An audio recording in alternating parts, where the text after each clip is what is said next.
Que la paix du Seigneur Jésus soit avec nous,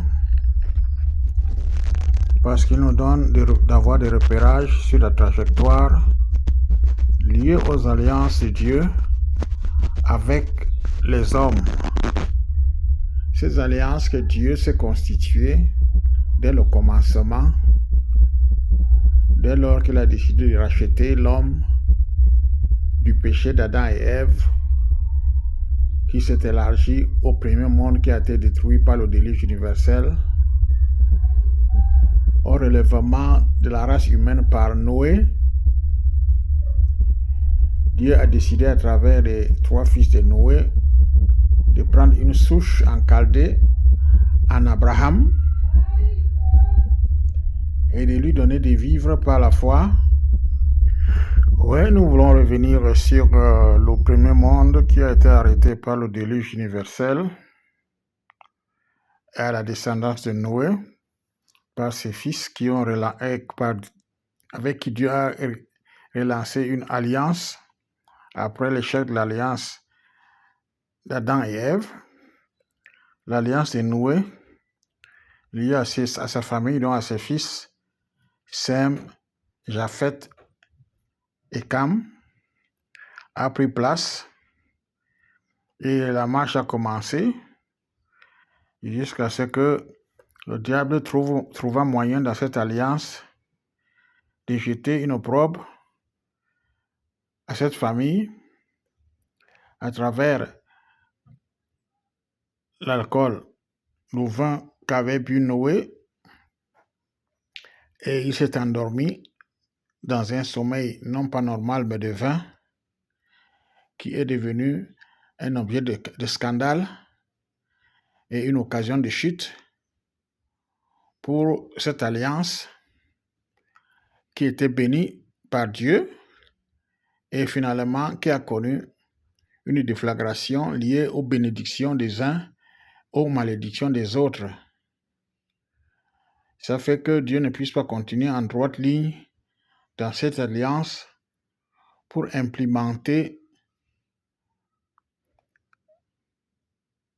le fondement de son salut pour l'humanité. Et il s'est passé beaucoup de temps vide où chacun vivait sans plus s'appuyer sur le Créateur ni ses lois, et chacun faisait tout ce qui lui passait par la tête. C'est devenu un monde de folie dirigé par le diable. Mais autant marqué, Dieu qui n'échoue pas dans ses projets a décidé de détacher une souche en Abraham qui était chaldéen, né des descendants de Sem, qui est né en Ur en Chaldée, et a décidé de refaire une seconde alliance avec lui pour reposer un fondement lié non plus à la loi de connaissance du bien et du mal, mais à la foi. Et Abraham a reçu cette foi de Dieu et elle lui fut imputée à justice. Lui qui ne connaissait pas Dieu, lui qui n'était pas descendant des hommes qui connaissaient Dieu et qui craignaient Dieu, qui marchaient avec Dieu, a été la base d'un fondement du salut de Dieu par la foi. Et de lui, une alliance s'est levée avec Dieu, au point où Dieu a projeté une promesse à Abraham pour les descendants qui naîtraient de lui par la foi, et que ses descendants seraient bénis de toutes les bénédictions qu'Abraham devrait avoir de manière perpétuelle et de manière éternelle. Parce que Dieu ne se répand pas de ses dons. Ainsi, nous pouvons remarquer que de la foi d'Abraham, Dieu a commencé à poser un fondement, ou plutôt il a posé un fondement à la troisième génération d'Isaac, d'Abraham, d'Isaac et de Jacob. Et ça fait que ce fondement a pris corps sur les 12 fils de Jacob qui devaient être bénéficiaires des promesses terrestres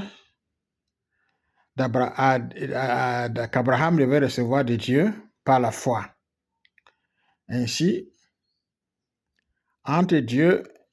et Abraham, une loi ou des lois devaient être implémentées pour qu'Israël marche que les fils de Jacob marchent avec leur Dieu comme leur père Abraham a marché avec Dieu, comme leur père Isaac a marché avec Dieu, comme leur père Jacob est resté fidèle à marcher avec Dieu. Ainsi, pour que cette école de transformation, cette initiation, autant pour moi, soit accomplie, ça n'a pas été fait sans difficulté, et ça n'a pas été fait sans le dessein de Dieu. Ainsi, Israël a été poussé par des famines, de longues famines qui sont abattues sur la terre, parce que Dieu avait un dessein de poser son fondement de vie qui était déjà hérité d'Abraham par la foi à travers ses descendants, dont Isaac et Jacob, à partir des 12 patriarches, ou plutôt des 12 fils, parce qu'ils étaient encore fils, ils n'étaient pas patriarches, des 12 fils d'Abraham, de Jacob, qui ont été amenés, et Jacob avec, en Égypte à cause d'une famine qui s'est abattue et pour laquelle Jacob devait bénéficier de la grâce de Dieu pour ne pas être détruit, lui et sa descendance, liés aux promesses divines. Ceci étant dit, nous pouvons comprendre aisément que, à partir des fils de Jacob, des 12 fils de Jacob, Dieu avait déjà donné l'image de ce qu'il allait faire des descendants d'Abraham, non seulement sur le plan physique, mais sur le plan spirituel. Alors, sur le plan physique, je vais aller très rapidement pour que nous comprenions, parce que je ne peux pas, c'est pour juste résumer. Israël s'est retrouvé en Égypte. La gloire de Dieu s'est manifestée en Égypte à travers Joseph, qui a été vendu en Égypte. Et Dieu s'est révélé là-bas pour que Joseph soit la colonne de feu de Dieu là-bas et que la sagesse du Pharaon soit soumise à l'autorité de la volonté de Dieu par Joseph à travers un songe qui a été interprété par Dieu par la bouche de Joseph, descendant d'Abraham, de Jacob comme fils cadet. Alors ceci était fait à dessein pour que, lorsque ceci arriverait, que Dieu soit glorifié, et les deux, qu'Israël apprenne, ou plutôt que les descendants de Jacob apprennent à reconnaître l'Éternel Dieu, le Dieu le Dieu d'Abraham, d'Isaac et de Jacob, comme leur propre Dieu à eux. Cela a fallu beaucoup de douleur,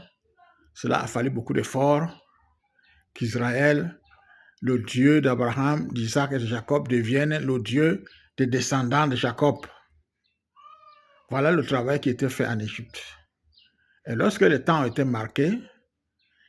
pendant 430 ans, Israël a subi l'esclavage en Égypte, jusqu'à ce que Dieu se souvenu de ses alliances et décidé de le sauver et de le sortir de là à travers la mer Rouge qui a été fendue et le désert dans lequel ils sont entrés pour commencer une vie avec Dieu comme leur Dieu, étant le Dieu de leur père,